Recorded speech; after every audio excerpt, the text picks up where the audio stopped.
Hi అండి, అందరూ ఎలా ఉన్నారు? అందరూ బాగున్నారా? నేనైతే చాలా బాగున్నాను. అనుడేకి మీకు ఘన స్వాగతం.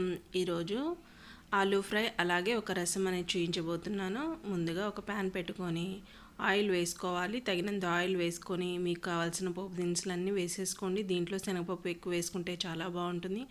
అలాగే వేగిన తర్వాత కట్ చేసుకున్న ఒక ఉల్లిపాయ అనేది వేసుకొని కొంచెం దూరగా వేయించుకోండి.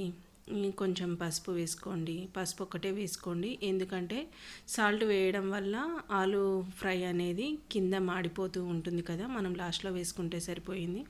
మనం కట్ చేసుకున్న ఆలు ముక్కలు అనేవి చూడండి బ్లాక్ అయిపోతూ ఉంటాయి కదా, ఇలా బ్లాక్ కాకుండా మనం మొత్తం కట్ చేసుకున్న తర్వాత ఇదిగో చూడండి ఇలా క్యూబ్స్ లాగా కట్ చేసుకున్నాం కదా, ఈ క్యూబ్స్ లాగా కట్ చేసుకున్న దాంట్లోకి కొంచెం వాటర్ అనేది వేసేసుకుంటే ఈ పైన నల్ల నల్లగా ఉండేది అనేది పోతుంది. అలాగే ఇది ఉండడం వల్ల మనము కలుపుతూ ఉంటే కూడా మాడిపోతూ ఉంటుంది కదా, ఈ విధంగా అనేది వేగుతున్న వాటిలోకి ఉల్లిపాయల్లోకి వేసేసేయండి. ఉల్లిపాయలు ఎక్కువ వేగాల్సిన అవసరం లేదు, ఎందుకంటే ఇది కూడా ఫ్రై కాబట్టి తొందరగానే వేగిపోతుంది. అంతా చక్కగా కలిపేసేయండి. మనం అనేది ఉప్పు అనేది వేయకూడదు, ఉప్పు వేయడం వల్ల తొందరగా మెత్తబడిపోతుంది. ఇదిగో చూడండి ఈ విధంగా మనం ఆలుగడ్డలు కడిగి పెట్టుకున్నాం కదండి, ఆ వాటర్ చూడండి ఏ విధంగా ఉందో ఈ విధంగా ఉంటుంది. ఇదంతా మన ప్యాన్కి అనేది అంటుకుంటుంది. ఈ విధంగా చక్కగా కలిపేస్తూ ఉండండి, అడుగు మాడకుండా చూసుకుంటూ ఉండండి. ఉప్పు వేయలేదు కాబట్టి అడుగు అనేది తక్కువగా మాడుతూ ఉంటుంది. ఈ విధంగా మధ్య మధ్యలో కలుపుకుంటూ ఉంటుంది.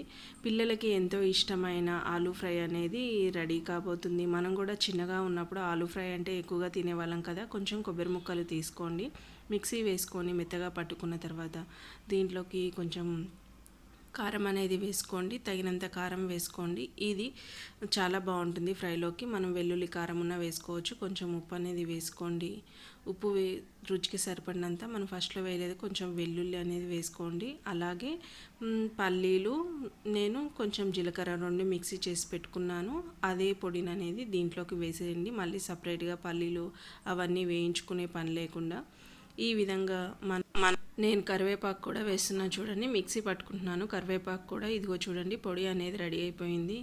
మనం ఈ పొడి ఒక్కటి ఉంటే చాలు. అలాగే వెల్లుల్లి పొడి కూడా వేసుకోవచ్చు, వెల్లుల్లి కారం అంటారు కదా, అది కూడా వేసుకోవచ్చు.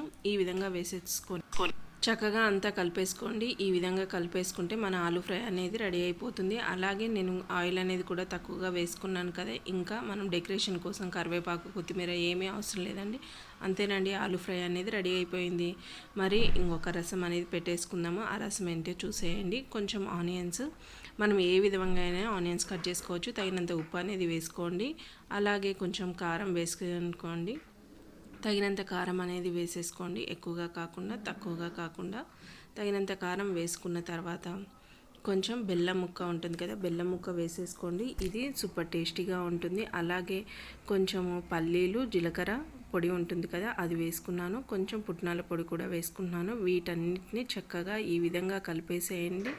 ఇది కలిపేయక ముందుకు వాటర్ అనేది వేయకండి, చక్కగా కలిపేసి ఆ ఉల్లిపాయల్లో ఉన్న రసం మొత్తము ఇలా పీల్చుకోవాలి. ఇదిగో చూడండి ఈ విధంగా పీల్చేసుకున్న తర్వాత అనేది మనం చింతపండు రసం నేను ముందుగానే పక్కకు పెట్టుకున్నానండి, ఆ రసం అనేది వేసేయండి. మనకి ఎంత కావాలో అంత క్వాంటిటీలో వాటర్ అనేది వేసుకోండి. ఈ విధంగా వేసేసుకున్న తర్వాత చక్కగా గరిటతో కాకుండా చేతులతోటి ఇలా కలిపేసుకోండి.